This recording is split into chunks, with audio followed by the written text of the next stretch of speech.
This beautiful bass is a Fender Jazz Bass. It belongs to a friend of mine. It's got the big square pearlite inlays. Fender Jazz Bass. Natural ash body. A few weeks back he brought it to me with the front pickup not working. It turned out to be an open within the pickup. I rewound it with poly wire. And it sounds great, plays great. I decided that I would rewire it again with the plain enamel wire so that it is as close to stock as possible, because this thing is worth a lot of money. So what we're going to do today is I'm going to record it so you can hear what it sounds like with the poly, and then I'm going to rewind the pickup with poly wire. We're going to reinstall it and we're going to record it again. So we're playing only the front pickup. Tone is wide open. Amp is set flat with volume on 7, and we're going to play with our fingers.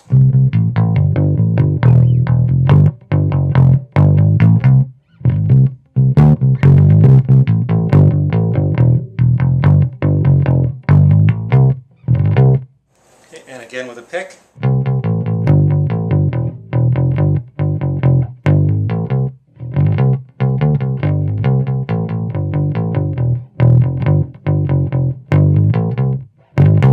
That's before, that is with the poly wire.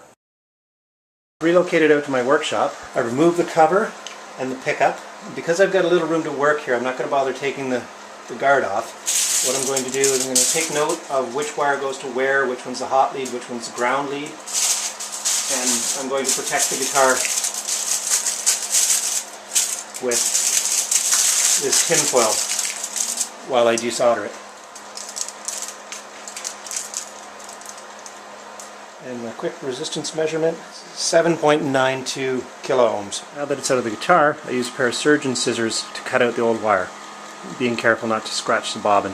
I still have remnants of the wax from when I wax potted it before. So once I have most of it out, I switch to a pencil to remove the rest. And it's simply a piece of wood, and that way it won't scratch any lacquer. I want to leave the original lacquer on these magnets so that it protects against short circuits in the long run. The next thing that needs to be done before I can rewire this is to get this solder out of here. I use a very high-tech method. I heat the solder until it's good and hot, and I just tap it on a table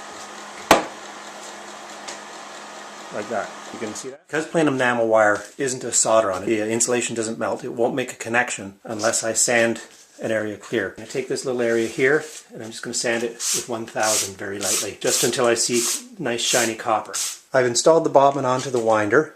Because this bobbin, the magnets, the pole piece is actually stuck at the back of it, it doesn't get a good grip onto the double-sided tape that I've got on there.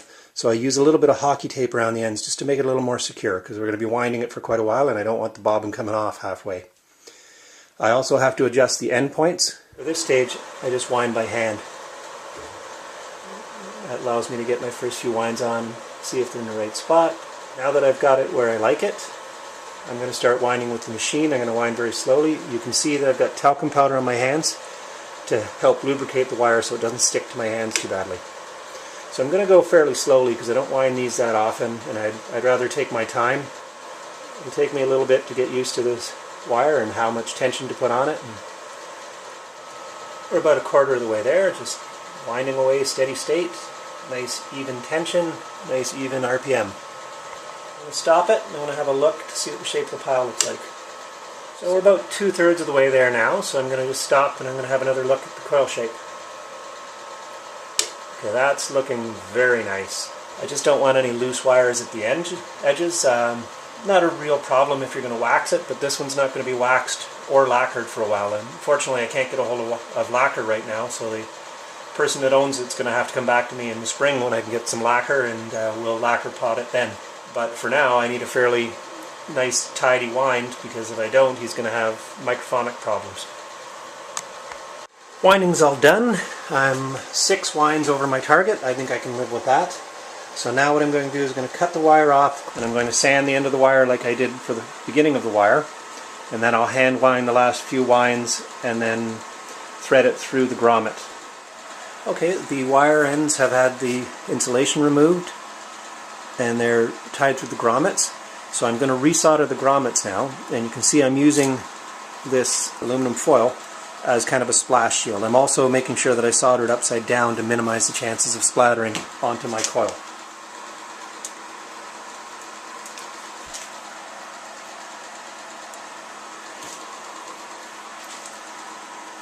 trim off the excess wire on this side of the solder. Now I'm ready to check my R value. We have 8.04, exactly where you want it for the stock specifications of 8.00. Okay, it's time to reinstall. You can see I put some hockey tape around the pickup, very likely just to act as a splash shield for the solder. So I'll solder in the leads.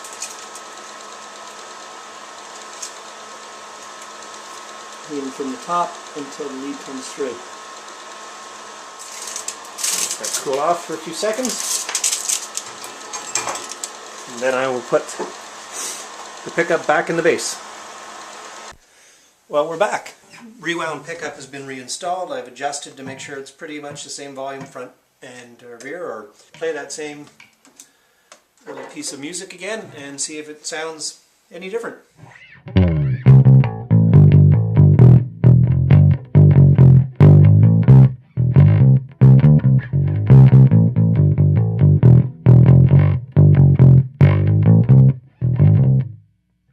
And again, we're going to play it with the pick.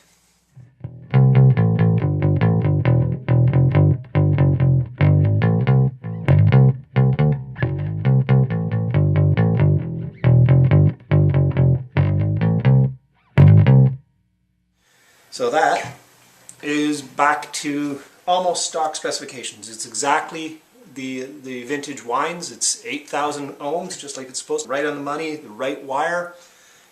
Still needs to be potted, but I'm not hearing any microphonics at all. So I think we're okay for a while until I can get my supplies in and pot it. Thanks for listening.